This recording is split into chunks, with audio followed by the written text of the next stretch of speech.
Kuigi enamus arste, sealhulgas perearste, soovitab alati oma patsiendile teaduspõhist meditsiini, siis tuleb tunnistada, Eestis on olemas ka neid arste, kes võib-olla nii teaduspõhist meditsiini ei soovita ja lausa pseudoteadusesse kalduvad. Kui seni sai selliseid arste vastutusele võtta siis, kui patsient kaebab, siis Sotsiaalministeerium soovib nüüd anda selles osas vabamad käed Terviseametile. Kui selgub, et üks arst või õde lastakse lahti töölt sellepärast, et ta ei ole suuteline tervishoiuteenust kvaliteetselt osutama, on tal siis uskumused teistsugused või on tal tervisemure või ka väga kahjulikud harjumused, mis ei võimalda teha adekvaatselt tööd, siis ta võib minna teise tervishoiuosutusse tööle ja kuna seda kuskil avalikult ju keegi ei tea või keegi ei saa kontrollida, kas mis pärast on lahti lastud, siis ta saab jälle uuesti tööle ja saab uuesti hakata rakendama oma kas siis ebateaduslikke praktikaid või näiteks tarbib tööl alkoholi või mingeid narkootilisi aineid või mingi muu mure. Tegelikult arsti eetika näeb ette seda, et isegi kui ma usun, et asi on teistmoodi, siis ma pean ikkagi tõenduspõhiste ja teaduspõhistel alustel inimest ravima ja teda nõustama. Et loomulikult ei ole selle eelnõu või selle eelnõu eesmärk hakata kedagi, ma ei tea, suukorvistama või hakata hindama, kas nüüd see või see praktika on tõenduspõhine, et näiteks kui ma soovitan massaaži või taimeteed, et kas see on tõenduspõhine, loomulikult seda võib soovida, see ei ole probleem. Et pigem me räägime sellest, kas need soovitused võivad olla patsiendile ohtlikud. Ütleme, kui inimesele, kellel on, ma ei tea, kõrvapõletik, mis vajab ikkagi lisaravimid, soovitatakse lihtsalt homöopaatilisi preparaate, siis see ei ole adekvaatne. Ministeeriumi hinnangul ei ole küsimus ainult üksikutes probleemsetes juhtumites, vaid kogu süsteemi kvaliteedis ja usaldusväärsuses.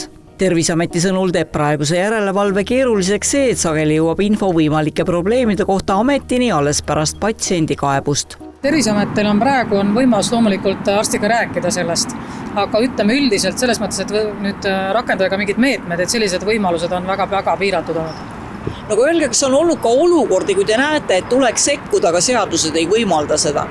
Sellised olukordi tuleb ikka ette, kas läbi patsiendi kaebuste või siis tegelikult see juba üldisemalt, et need teavitused tulevad juba korduvatuks näha, et siis see tegelikult on juba ka siis mõtteviis selline või siis see tegelikult ei ole ainult ju siin ka pseudoteadus, vaid seal on ka mingeid muid meetodeid, mida siis rakendatakse. Näiteks, et arst soovitab pigem kiriku poole pöörduda, kui et tegeleda raviga.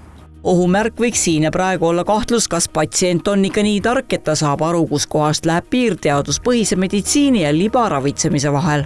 Siin tulebki nüüd Terviseameti roll väga selgelt mängu, et kui inimestele on ootus näiteks perearsti abile, mille eest tasub ka solidaarse ravikindlustuse alusel Tervisekassa, siis me peame tagama, et see abi on päriselt tõenduspõhine. Ja siin on nüüd see koht, kus inimestel peab olema juba see, kui on Tervisekassa rahastus, kui on tegevusluba, kui on registreering, et me teame, et see on tõesti tõenduspõhine meditsiin. Sotsiaalministeeriumi sõnul peaks uus süsteem aitama muuta perearsti abi Eestis ühtlasemaks, parandama järelevalvet ning suurendama patsientide kindlustunnet, et arsti juures saadav ravi põhineb teaduspõhisel meditsiinil.